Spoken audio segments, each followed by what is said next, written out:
Hello everyone, I'm back with a new video and in this video I have a surprise for all of you guys.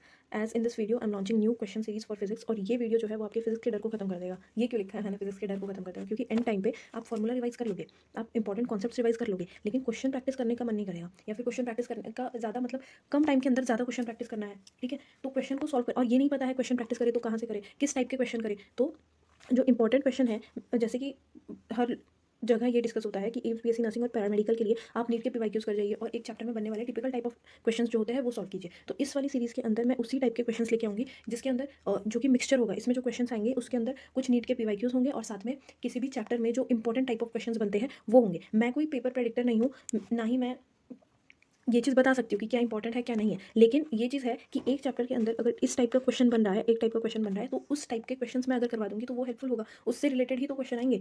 उस chapter में जितने concept है उस पर अगर अपन एक एक क्वेश्चन भी कर लेते हैं तो उससे रिलेटेड ही क्वेश्चन आएंगे एग्जाम में। ठीक है, तो एक चैप्टर पर कम से कम हम 10 से 15 क्वेश्चन सॉल्व कर सकते हैं इस सीरीज़ में। ठीक है, और उससे ज़्यादा ही क्वेश्चन होंगे, 10 से 15 तो बस कहने की बात है ना। छोटे चैप्टर होंगे तो 10 से 15 हो जाएंगे, बड़े चैप्टर होंगे तो ज़्यादा क्वेश्चन होंगे, है ना। और सारे इंपॉर्टेंट क्वेश्चन को कवर किया जाएगा इस वीडियो में, है ना। तो फिर अभी जो मैंने फर्स्ट वीडियो बनाया है ये, और अच्छा दूसरी बात, मैंने सोचा था कि मैं फॉर्मूला शीट के ऊपर वीडियो बनाऊंगी, बट फॉर्मूला शीट वाला वीडियो जो है वो इतना हेल्पफुल नहीं होगा जितना क्वेश्चन प्रैक्टिस हेल्पफुल होगा। क्वेश्चन प्रैक्टिस जो है वो उन बच्चों के लिए भी हेल्पफुल होगा जिन्होंने पहले से प्रिपेयर कर रखा है, और उनके लिए भी हेल्पफुल होगा जो अभी अभी स्टार्ट कर रहे हैं प्रिपेयर करना। ठीक है, तो आप इस वीडियो को टेस्ट की तरह अटैम्प्ट कीजिए। अगर इसमें जो क्वेश्चन है उसको पहले टेस्ट की तरह अटैम्प्ट कीजिए, और टेस्ट का बिना सोल्यूशन देखिए, पहले एक क्वेश्चन को सॉल्व कीजिए। नहीं सॉल्व होता है तो मैंने सोल्यूशन दिया है, उस सोल्यूशन से सॉल्व करने की कोशिश करो। ठीक है, बाकी ये वीडियो जो है ये एक डेमो वीडियो की तरह होने वाला है। डेमो क्यों बोल रही हूँ मैं, क्योंकि अगर ये वीडियो मतलब इस पर एक अच्छा रिस्पांस आता है तो मैं आगे और ये वाली सीरीज़ कंटिन्यू रखूँगी। मतलब अच्छे रिस्पांस का मतलब ये नहीं है कि लाखों व्यूज़ आते हैं कि चाहती हूँ मैं, ये नहीं। अच्छा रिस्पांस का मतलब है अगर मुझे ये पता लगता है, ये कमेंट में पता लगता है कि ये वीडियोस तुम्हें चाहिए फिजिक्स के कंप्लीट चैप्टर्स के लिए, एटलीस्ट अगर कंप्लीट चैप्टर भी नहीं तो इंपॉर्टेंट चैप्टर्स तो हम कवर कर ही लेंगे, है ना। छोटे मोटे चैप्टर छोड़ देंगे तो भी चलेगा, लेकिन जो बहुत ज़्यादा हाई वेटेज वाले चैप्टर है उनको तो कवर कर ही लेंगे, है ना। तो अगर ऐसा कुछ चाहिए तुम लोगों को तो कमेंट कर देना नीचे। और ये इसीलिए डेमो वीडियो मैंने इसको बोला है, ताकि आप लोग मुझे बता दो, फिर मैं आगे और वीडियोस ऐसी बनाने का ट्राई करूँ। लेकिन ये जो है ये अभी मैंने फर्स्ट वीडियो अपलोड किया, इसको आप एक मॉक टेस्ट की तरह दो, मतलब छोटा पार्ट टेस्ट की तरह आप समझ सकते हो, या फिर सीधा सीधा क्वेश्चन सॉल्विंग के लिए यूज़ करो। ठीक है, चलो ये क्वेश्चन देखते हैं। An electric dipole of moment P is placed in the position of stable equilibrium. Stable equilibrium मतलब डाइपोल जो है वो इलेक्ट्रिक फील्ड के साथ 0 डिग्री एंगल पे होगा in uniform electric field. This is rotated through an angle theta from the initial position. Initial position क्या थी अपनी 0 डिग्री, ये स्टेबल वाली, और हमने इसको 0 डिग्री से कहाँ पे थीटा तक रोटेट कर दिया। The potential energy of electric dipole in the final position. Final position पे पोटेंशियल एनर्जी बतानी है इलेक्ट्रिक डाइपोल पे। ये इसका सोल्यूशन है। इलेक्ट्रिक डाइपोल पे पोटेंशियल एनर्जी का फॉर्मूला क्या होता है? पोटेंशियल एनर्जी का फॉर्मूला होता है P dot E minus P dot E. ठीक है, इसको अपन लिख सकते हैं minus P E cos theta, बिल्कुल लिख सकते हैं ना। तो बस थीटा एंगल पे हमें पूछा है, क्या पूछा है? पोटेंशियल एनर्जी पूछा है। अपना आंसर क्या हो जाएगा? A is correct answer. अब इस क्वेश्चन में आप इस तरह से कंफ्यूज हो सकते हो, क्योंकि ये इस वाले क्वेश्चन में अगर वर्क डन पूछा जाता, इसको theta sorry initial position 0 degree से एंगल कौन सा है? थीटा, तो वो इनिशियल पोजीशन 0 डिग्री नहीं बोलता, वो ऐसे कहता इसको स्टेबल इक्विलिब्रियम वाली पोजीशन से थीटा तक रोटेट करने के लिए कितना वर्क डन करना होगा। इस क्वेश्चन का सोल्यूशन हो गया है, ये मैं आपको इसमें एक्स्ट्रा पॉइंट बता रही हूँ। ठीक है, 0 से थीटा तक रोटेट करने के लिए कितना वर्क डन करना पड़ेगा? तो वर्क डन जो होगा वो होता है final potential energy minus initial potential energy. ये पोटेंशियल एनर्जी है। ठीक है, तो फाइनल पोटेंशियल एनर्जी अपनी ये आई है ना, minus P E cos theta, minus initial potential energy कितनी हो गई? P E cos 0 degree. ठीक है, कॉस 0 डिग्री की वैल्यू कितनी होती है? 1 होती है, तो ये हो जाएगा minus P E cos theta plus इसकी वैल्यू हो गई 1, तो ये हो जाएगा प्लस पी ई, और इसमें आ जाएगा पी ई कॉमन ले लेंगे तो आ जाएगा 1 माइनस, यहाँ से माइनस कॉस थीटा, यहाँ पे 1, तो 1 माइनस कॉस थीटा आ गया। ये आंसर होता, ये आंसर बोल रही हूँ, ये होता अपना वर्क डन। वर्क डन भी किस चीज़ के लिए? इसको 0 डिग्री से थीटा तक रोटेट करने के लिए। और ये वाला जो क्वेश्चन है ये अपना यहीं पे ख़त्म हो गया है, यहीं पे ख़त्म हो गया। इसमें सिंपली पोटेंशियल एनर्जी का फॉर्मूला लगाना था, जो कि पी डॉट ई होता है माइनस पी डॉट ई होता है पी कॉस थीटा। इसी के साथ साथ एक फॉर्मूला और याद कर लो। पोटेंशियल एनर्जी का तो ये होता है, और अगर मैंने आपसे टॉर्क पूछा है ना, टॉर्क पूछ लेता इसी क्वेश्चन में, तो टॉर्क का जो फॉर्मूला होता है वो होता है P क्रॉस E। ठीक है, टॉर्क के लिए क्रॉस प्रोडक्ट कर देते हैं, पोटेंशियल के लिए नेगेटिव करके डॉट प्रोडक्ट कर देते हैं। ठीक है, नेक्स्ट क्वेश्चन देखते हैं। 3 charges Q1, Q2 and Q3 equal to Q each are placed at the vertices of an equilateral triangle of side L. What will be the force on the charge Q placed at the centroid of the triangle? बहुत ज़्यादा easy question है ना।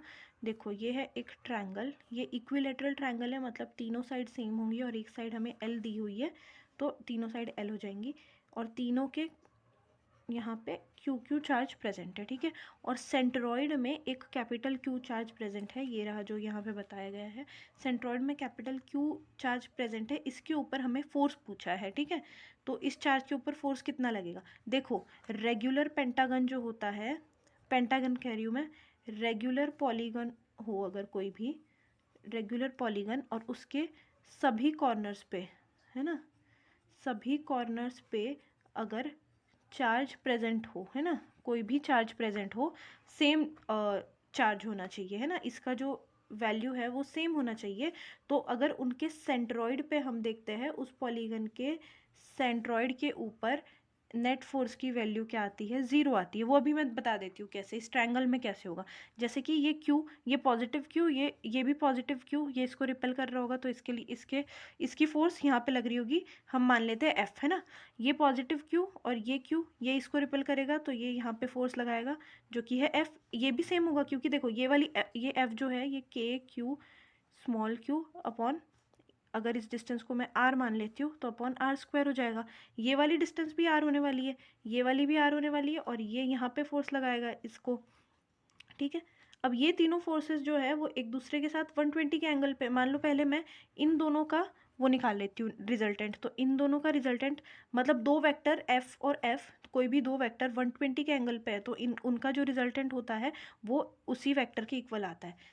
जैसे कि इस तरफ एक r vector है, इस तरफ एक r वेक्टर है, इन दोनों के बीच में एंगल अगर 120 डिग्री है, तो जो रिजल्टेंट वेक्टर है उसकी वैल्यू भी r आएगी। ठीक है, तो ये f है, ये इस तरफ भी f आ गया, ये दोनों 180 पे है, तो एक दूसरे को कैंसिल आउट कर देंगे, तो f नेट जो हो जाएगा वो अपना कितना हो जाएगा?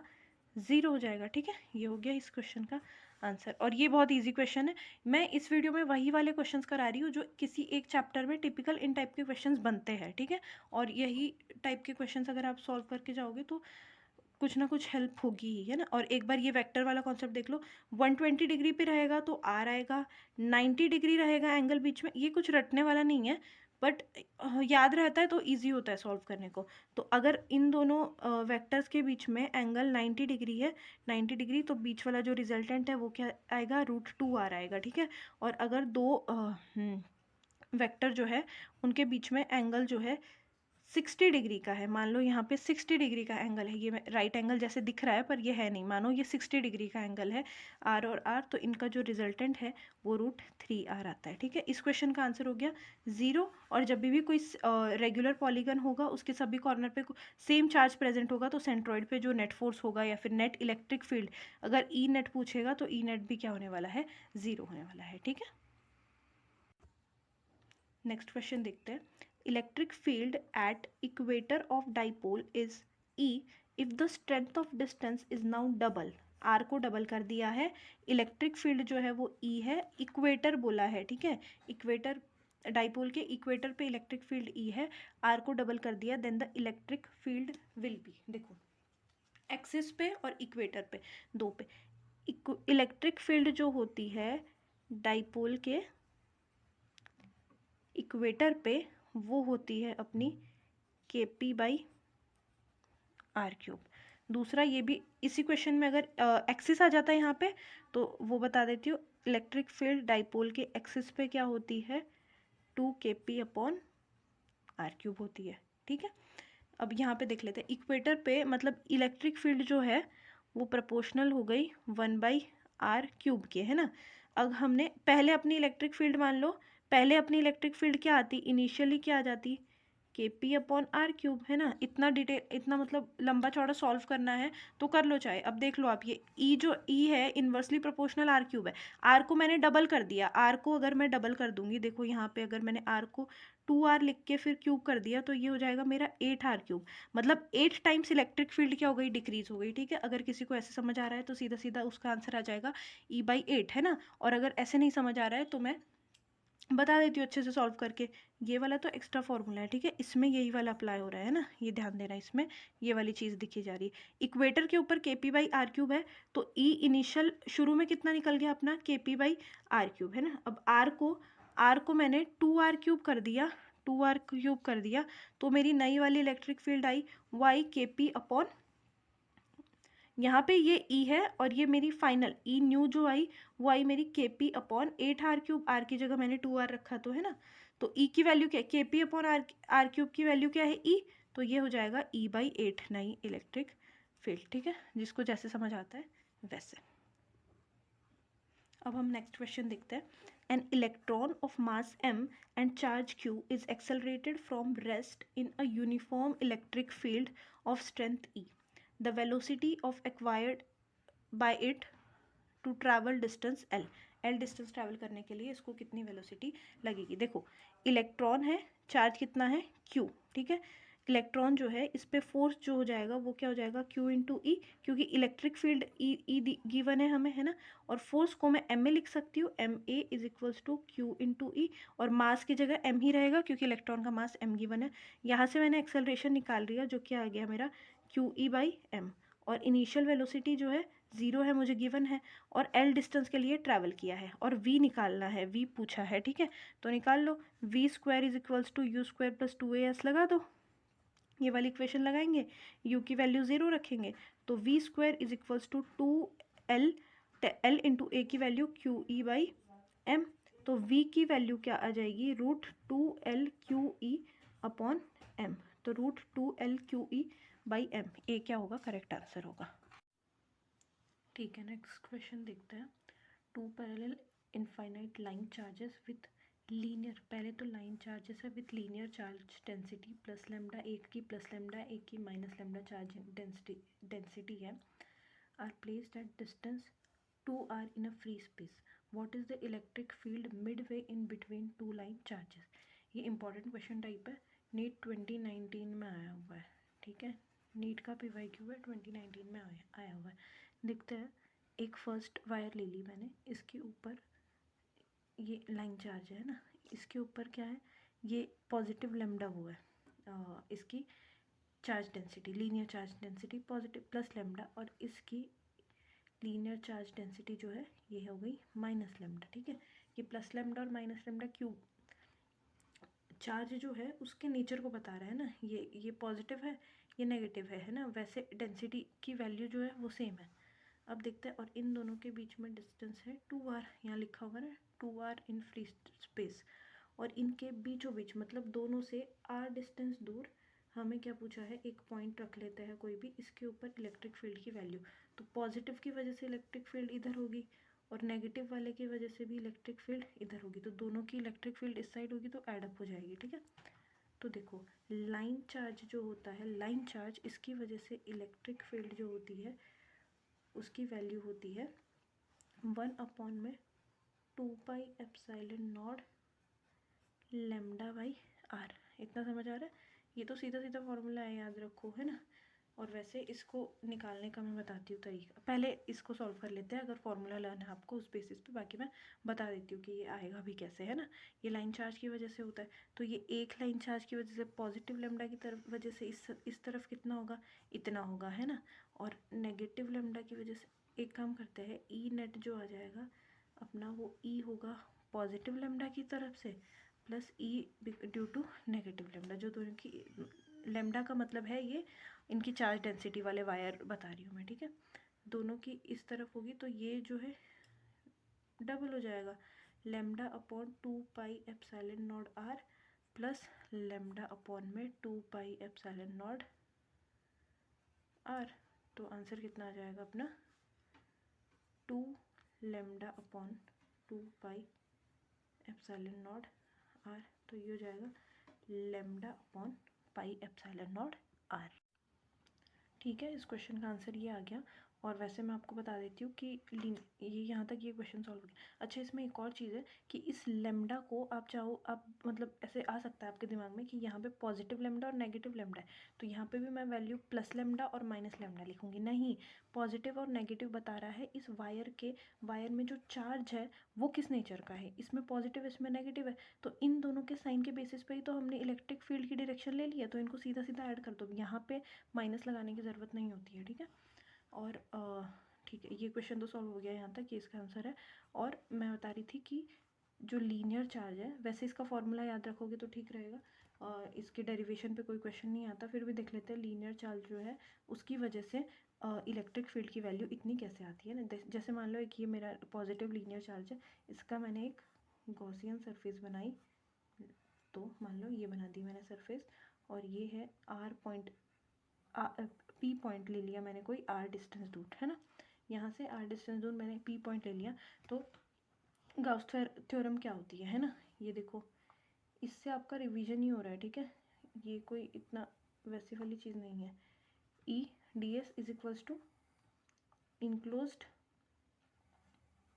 जिसमें इनक्लोज चार्ज आता है अपॉन में एप्सिलॉन नॉट आता है ना। तो ई की वैल्यू तो क्या है, ई की वैल्यू तो हमें निकालनी है किसके ऊपर, पी पॉइंट के ऊपर, तो ये हो जाएगा E P dot D S, मतलब ये एरिया है। एरिया क्या है इसका, ये तो है 2πr इंटू ये एल, अगर इसकी लेंथ एल है चार्ज की है ना, तो 2πr हो गया इसका एरिया। क्यू इंक्लोज्ड क्या है, क्यू अपॉन में एप्सिलॉन नॉट, क्यू को अपन लेमडा एल लिख सकते हैं in terms of charge density. ठीक है, तो क्यू को हटा दिया मैंने, लेमडा एल लिखा, तो मेरा ई पी जो आ गया, ये आ गया 1 अपॉन में 2π epsilon not R, L upon में 2π एप्सिलॉन नॉट आर आ गया ये फॉर्मूला। ये चीज़ आपको नहीं समझ आ रही है तो भी कोई प्रॉब्लम नहीं है ना, क्योंकि ये एक्स्ट्रा चीज़ बताया कि कैसे आता है वायर में ये फॉर्मूला निकल के कैसे आता है ना। ये क्वेश्चन का आंसर तो यहीं पे सॉल्व हो जाता है। ठीक है, अब नेक्स्ट क्वेश्चन देखते हैं। ये भी एक अच्छा क्वेश्चन है।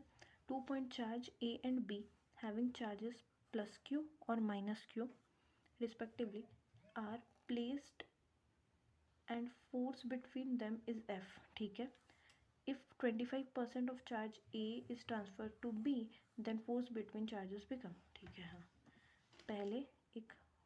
पहले यहाँ पे देख लेते हैं, ये पॉजिटिव Q चार्ज है और ये नेगेटिव Q चार्ज है, और इन दोनों के बीच में जो फोर्स लग रहा है, फोर्स एक्ट कर रहा है, वो F है। ठीक है, अब मैंने 25% ऑफ A जो है, ये देखो, ये प्लस Q जो है, प्लस Q, ये मान लो हम इन दोनों को 100Q, इसको मैं मान लेती हूँ, इस चार्ज को मैंने चलो कोई बात नहीं, ऐसे ही करते हैं, इस चार्ज का मैंने 25% जो है इसको ट्रांसफ़र कर दिया है ना, इस दूसरे वाले केस में।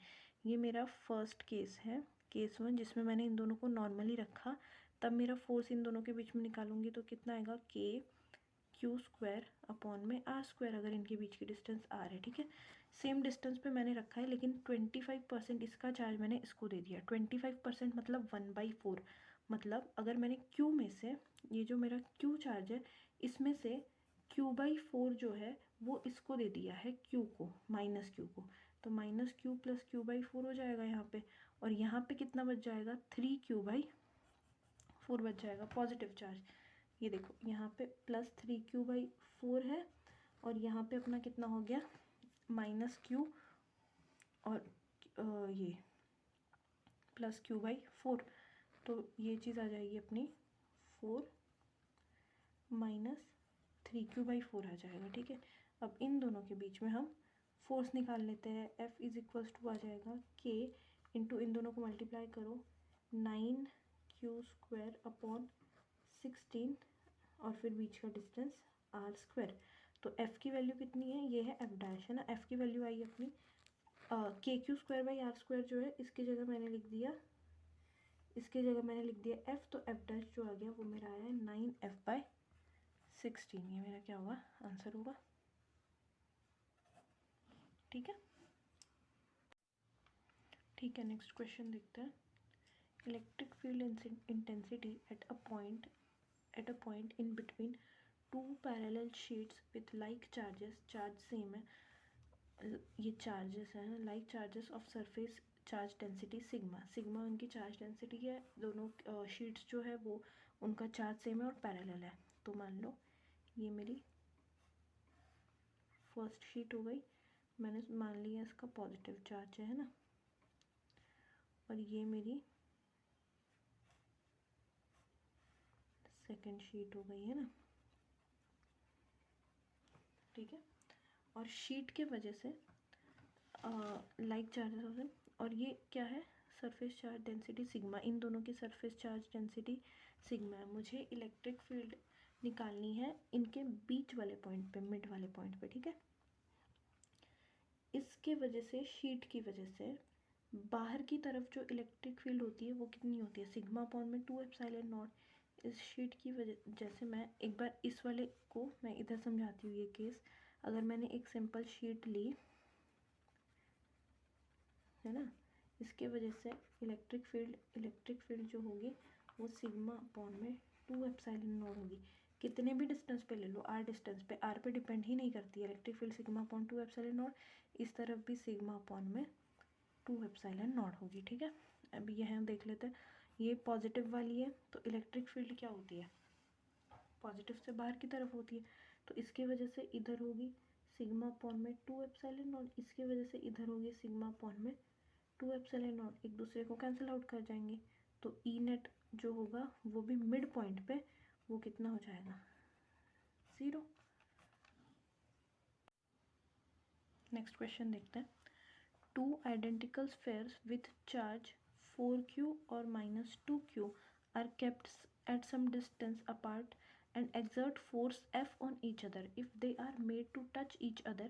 ये पहला केस हो गया, बाद में हमने इन दोनों को टच करवाया और वापस से सेम जगह पे रख दिया है ना। The force between them will be, देखो फर्स्ट केस है जिसमें ये 4 + 4q का स्फीयर है और ये -2q का स्फीयर है। इन दोनों के बीच में फोर्स क्या होगा, F = K 4q into -2q, 4q into 2q upon, इनके बीच में देख लिया हमने डिस्टेंस, मान लो r है तो अपॉन r² हो जाएगा, ठीक है।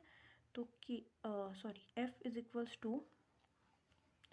8kq² अपॉन r² है ना।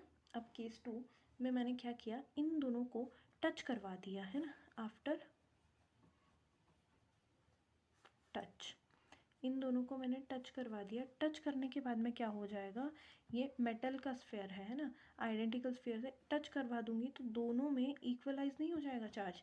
देखो यहाँ पे इंसुलेटिंग से जो चार्जिंग का प्रोसेस होता है ना, वो वाले कॉन्सेप्ट पे बेस्ड है ये 4q चार्ज है एक के ऊपर और एक के ऊपर है -2q।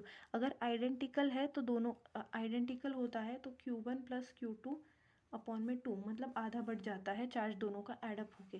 तो 4q और -2q कितना होगा, 2q चार्ज होगा, तो 2q चार्ज होगा, 2q/2 कितना होगा, दोनों स्फीयर्स में q चार्ज क्या हो जाएगा, बच जाएगा है ना, +q और इनको वही अपन r डिस्टेंस पे रख दे रहे हैं।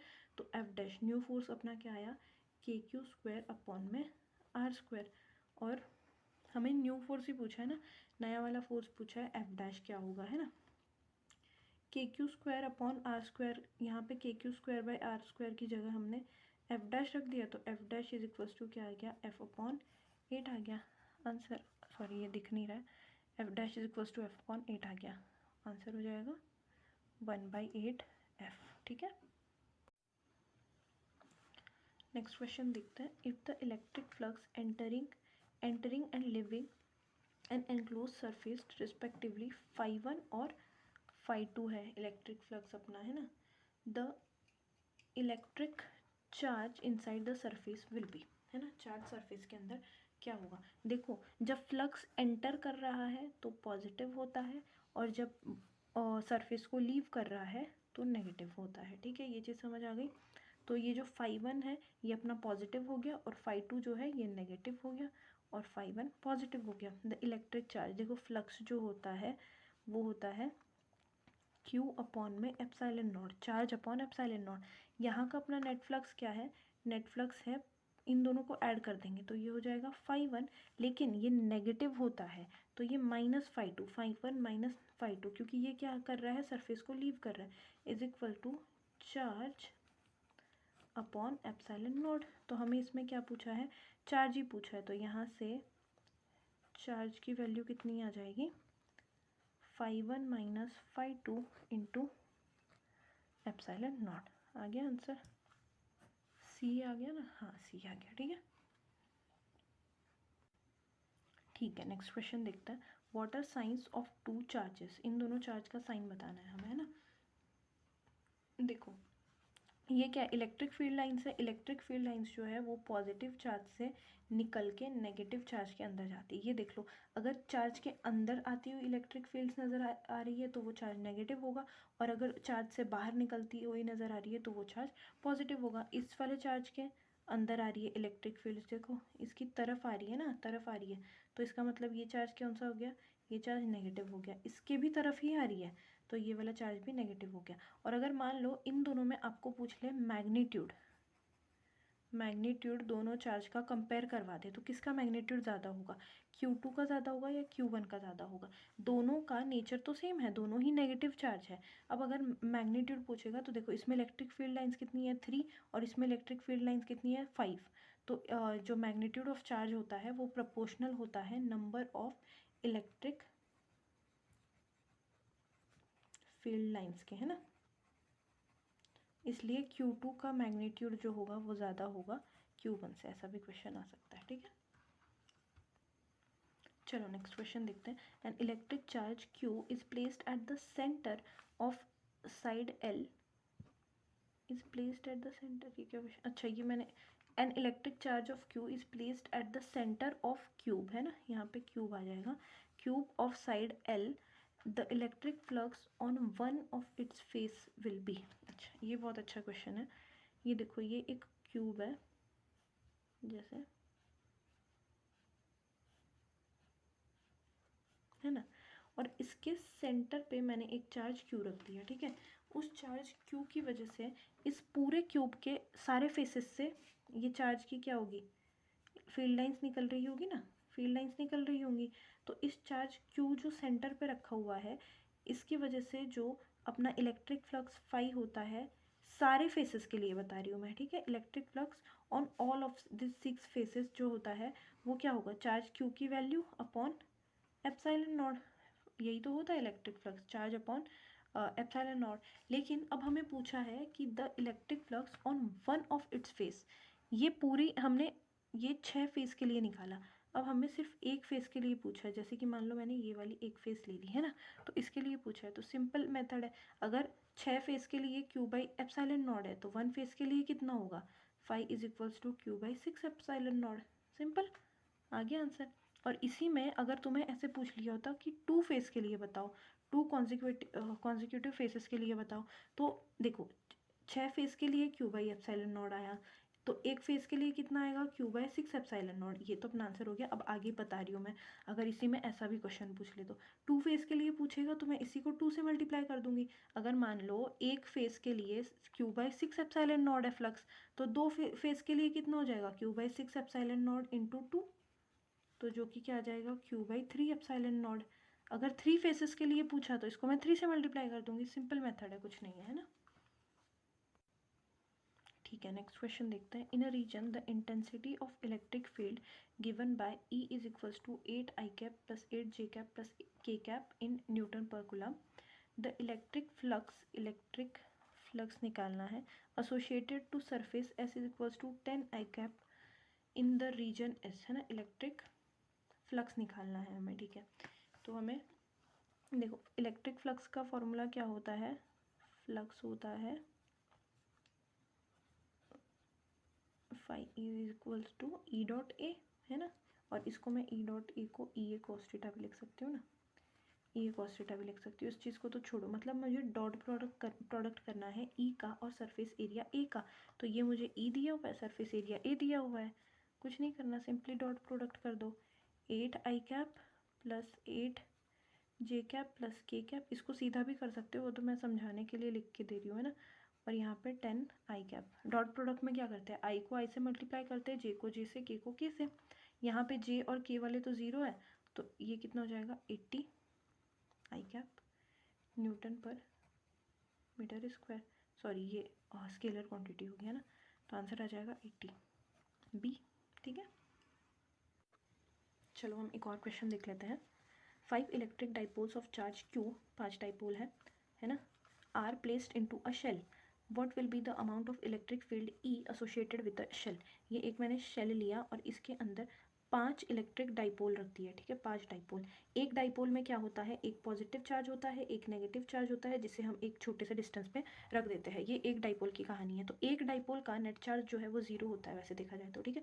इसके अंदर मैंने 5 डाइपोल रख दिए। अब चाहे मैं 20 डाइपोल रख दूँ, लेकिन नेट चार्ज तो 0 ही होने वाला है। शेल के अंदर जो नेट चार्ज है वो 0 होने वाला है। तो और अपना क्या पूछा है मुझे, electric field E associated with the shell. अगर अंदर चार्ज 0 है तो क्या इलेक्ट्रिक फील्ड थोड़ी ना होगी शेल की, कोई इलेक्ट्रिक फील्ड नहीं होगी। तो आंसर क्या हो जाएगा, 0 हो जाएगा। इलेक्ट्रिक फ्लक्स पूछना चाहिए था मेरे हिसाब से। यहाँ अमाउंट ऑफ इलेक्ट्रिक फ्लक्स होगा इस क्वेश्चन में। यहाँ पे इलेक्ट्रिक फ्लक्स भी बोलेगा, अगर इलेक्ट्रिक फ्लक्स होगा तो फ्लक्स जो होता है वो होता है Q अपॉन में एप्सिलॉन नॉट, और नेट चार्ज जो है ये अपना 0 है, तो अपने आप फ्लक्स कितना आ गया, 0 हो गया। यहाँ पे फ्लक्स कर लेना, ठीक है, आंसर 0 आ जाएगा। सिंपल क्वेश्चन है।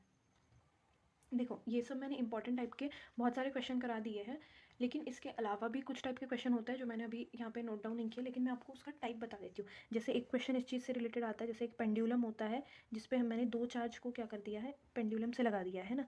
ये एक मेरा पॉजिटिव क्यू चार्ज है, ये पॉजिटिव क्यू चार्ज है। इसमें इक्विलिब्रियम वाली कंडीशन पूछ लेता है, ठीक है।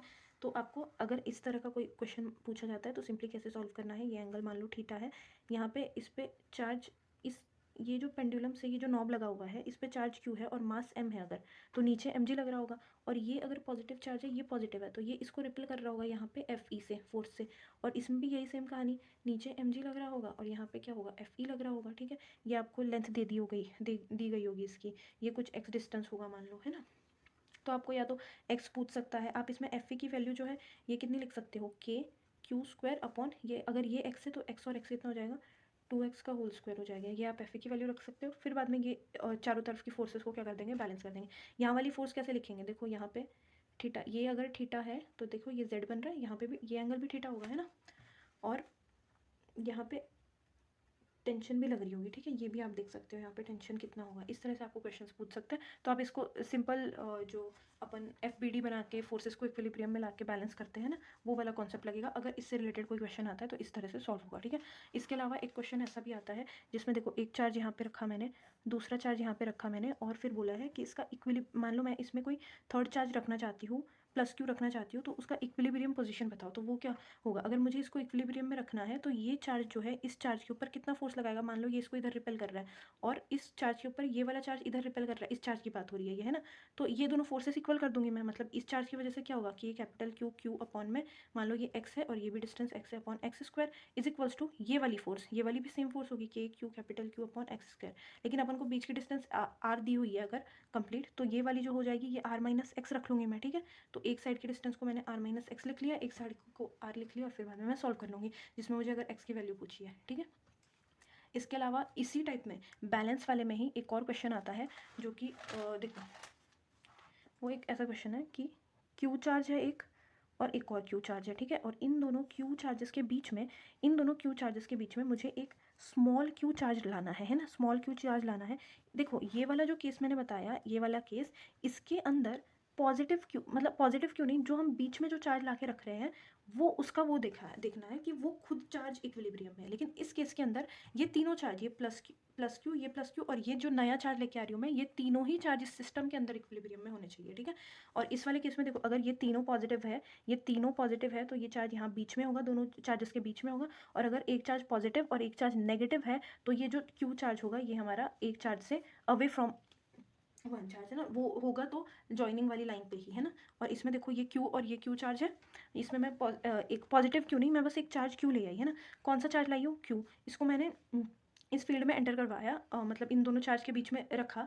अब मुझे बताना है कि इस चार्ज को मैं, इस चार्ज की वैल्यू क्या होनी चाहिए कि ये पूरा सिस्टम इक्विलिब्रियम में रहे, ये तीनों चार्जेस इक्विलिब्रियम में रहे। तो सबसे पहले तो मुझे इस चार्ज का नेचर देखना होगा। अगर मान लो ये वाला चार्ज भी पॉजिटिव है, जो मैं लाई वो चार्ज भी पॉजिटिव है, ये पॉजिटिव स्मॉल Q है, और ये वाला चार्ज भी पॉजिटिव है ना। तो देखो इस वाले चार्ज को ये वाला चार्ज यहाँ रिपेल कर रहा होगा, ये रिपेल, तो ये फोर्सेस तो कट सकती है, बैलेंस हो सकता है। इस पे देखते हैं, इसको ये रिपेल कर रहा होगा ये चार्ज, और ये चार्ज भी इसको रिपेल कर रहा होगा, तो ये तो भाग जाएगा चार्ज, इस पर तो दोनों फोर्स इस तरफ लग रही है, बैलेंस बैलेंस हुई नहीं, तो ये केस तो नहीं हो सकता कि इस पूरा सिस्टम इक्विलिब्रियम में रहे। तो दूसरा केस करते हैं, मान लो ये चार्ज पॉजिटिव है, जो हम लाए वो चार्ज नेगेटिव है और ये चार्ज भी पॉजिटिव है, तो ये नेगेटिव वाला जो है इसको ये अट्रैक्ट करेगा और इसको ये अट्रैक्ट करेगा, तो ये बैलेंस हो सकता है। अब इस पे देखते हैं पॉजिटिव वाले पे, पॉजिटिव वाले को नेगेटिव वाला, इस पॉजिटिव वाले को नेगेटिव वाला क्या करेगा, अट्रैक्ट, और पॉजिटिव वाला रिपेल करेगा।